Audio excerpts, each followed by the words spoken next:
Welcome to Huddle Up, where founders of Huddle for Success, Mark, Bruce, and Duane Gibbs, come to you every Wednesday and Friday with a quick segment to keep you informed, engaged, and motivated. Now let's huddle up. The power of focus. Welcome to Huddle Up. I'm your host, Duane Gibbs. Alongside me is my partner, Mark Bruce, the Hall of Famer, where we come to you each and every Wednesday and Friday for a quick mindful thought. With that being said, let's huddle up. Good afternoon, Duane. How are you?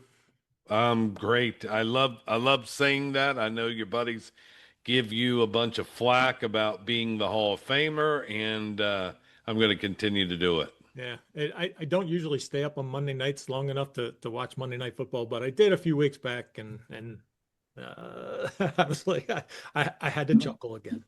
Anyway, Joe Buck is my guy. He is the guy. Great play-by-play for sure.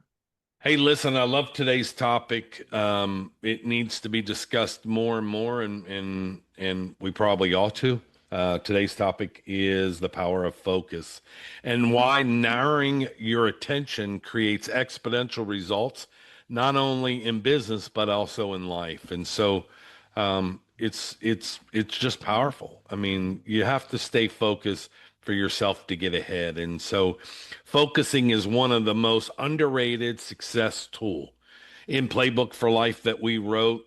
If you haven't gotten your copy, go to huddleforsuccess.com, download your Playbook for Life.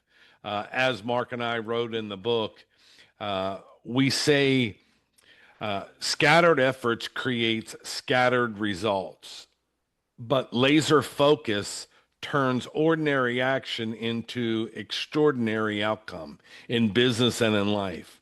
Where you put all your attention is where you get the true results. Absolutely. You know, I was recently at a leadership summit, and that was one of the number one topics that came up out of it is focus, how important focus was. I don't know who said this one, but yeah, I heard it said once that stop chasing 10 rabbits. You'll catch none.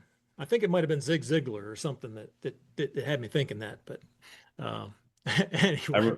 That reminds me of the episode of Rocky when he was training, and Mick threw a chicken in the ring, and he was outside. It looked like in some warehouse area, and he had it all blocked off and threw a chicken in there. And Rocky was like, how am I going to be able to, what is this going to do? And he says, it'll keep you focused. Chase that chicken and pick it up. If he had 10 chickens in there, well, he wouldn't be able to grab any, and he wouldn't do well. So it was the whole focus pattern of being able to focus on one thing, get it, and succeed. Love it. I love that scene because I mean, didn't he like fall over himself the first couple times and then? Oh yeah, he tripped over himself and then he got mad and he hit the ground and threw some rocks around and stuff like that. So, but he continued to try and focus on the chicken, and he did get it. He did, yes.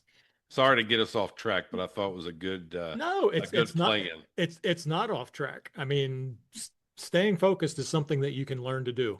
Our mentor, Bob Proctor, he had a couple techniques that he strengthened your will, which is one of your 6 higher mental faculties. And it's the one that is required to focus. And he'd said, what you want to do if you want to increase your will and increase your focus, either put a small little pin dot on the wall across from your favorite chair.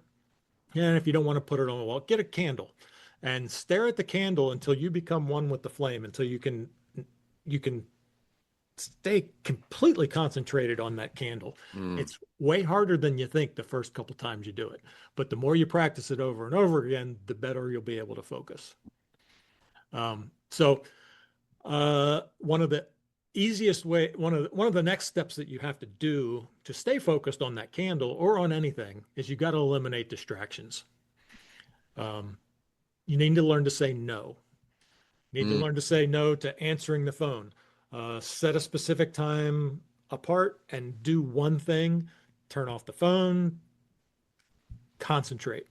Time block. You want to time block your calendar so you're only working on one thing at a time so that you can stay focused. You can get so much more done if you break your day up into 30 or 60-minute increments to where you are concentrating on that one thing, and you're not looking at your email, or you're not checking text messages, or you're not answering phone calls, you'll be amazed at how much more you can get done. I love it. So today's action, what I would challenge everybody to do is to identify your number one priority that's going to make the biggest difference in your business or your life, move you towards that really big goal that you want to achieve, and block out 30 minutes to 60 minutes every day for the next 7 days with 0 distractions. Do it for 7 days in a row and see how much easier it gets and what kind of progress you can make. Man, that's a challenge. I love the challenge. Yeah. Man, you did a good one today. That's good.